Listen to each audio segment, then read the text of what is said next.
Welcome to part 11 of our fall trip to Switzerland. We started our day with a quick breakfast in the hotel and then jumped on a train to head to the Aare Gorge. We were lucky to have a great sunny day for a beautiful train ride along the river.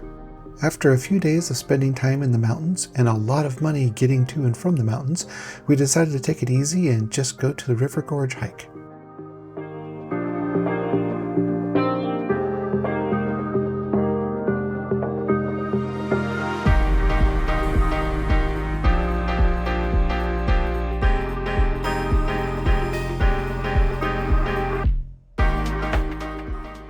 It was a pretty short train ride to the West train stop, which stopped here in the middle of nowhere, and we weren't quite sure exactly where to go until we saw these signs directing us as to where to walk.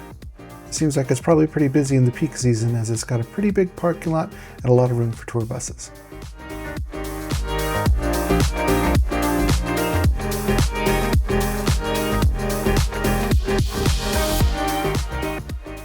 After paying 13 Swiss francs, or approximately 17 US dollars, we headed out the door to go check out the gorge.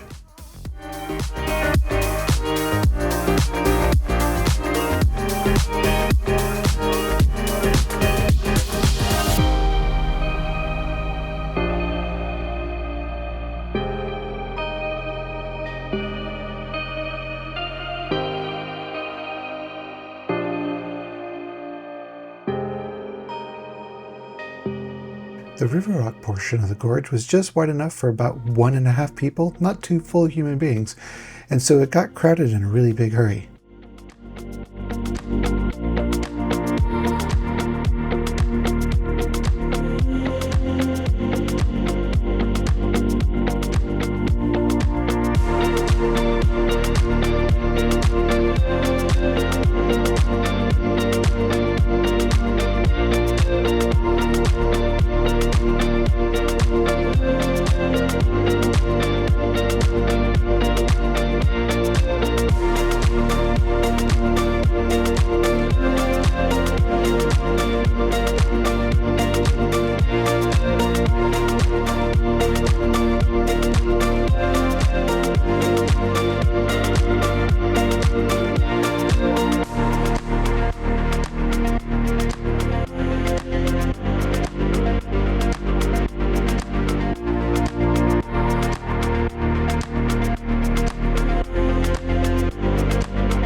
Once we got out of the gorge, we walked through the exit gate and then headed over to take some photos. Some tourists saw me with a giant camera and decided that I was the one that they needed to take their photo, so I got this photo right after I took a couple photos for some tourists.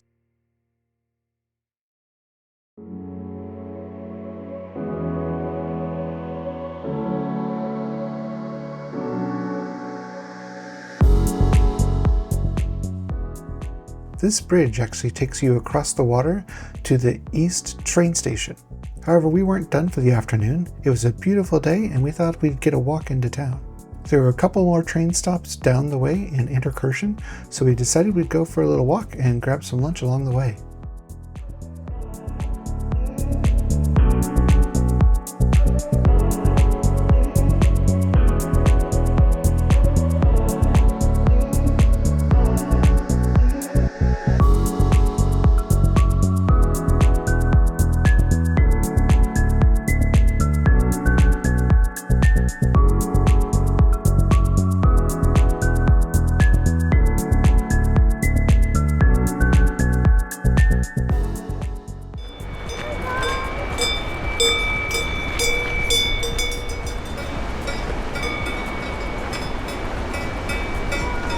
Hi!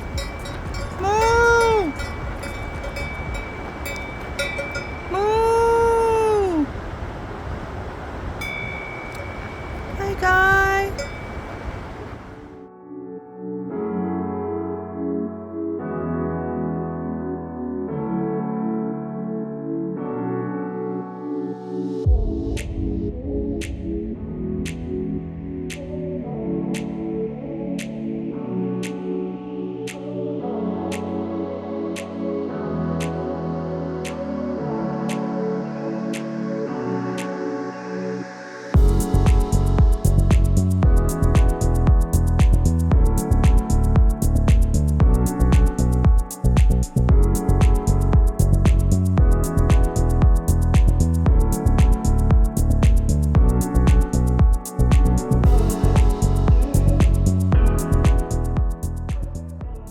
The Intercursion train station here is the end of the line, and I wasn't quite sure whether or not the train was going to stop here. Initially, when I looked at the Swiss train app, it looked like it was going to, but then when I looked at it again, it didn't have it on the stops list. So after a quick restroom break, we doubled back to the train stop that we had walked past on the way down. It had turned out that the train does go all the way to the end of the line, so we jumped on the train, hit the end of the line, and then doubled back.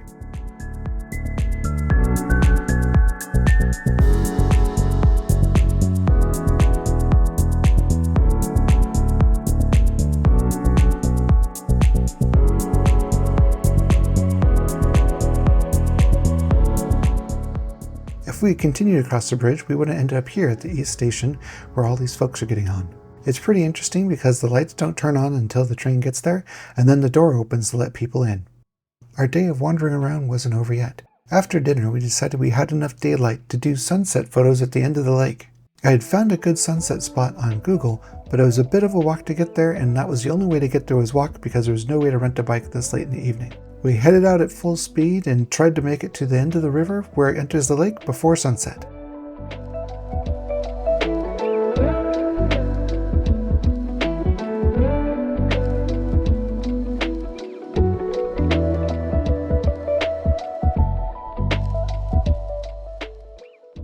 We were really lucky and we made it with about 3 minutes to spare before the sun went down. Because we were in the mountains, the sun sets behind the mountains before the sky actually gets dark. That means we made it about halfway home before it got dark, and we went a different way on the way back because the way we went had no lights and would have been a little too creepy to do it in the dark.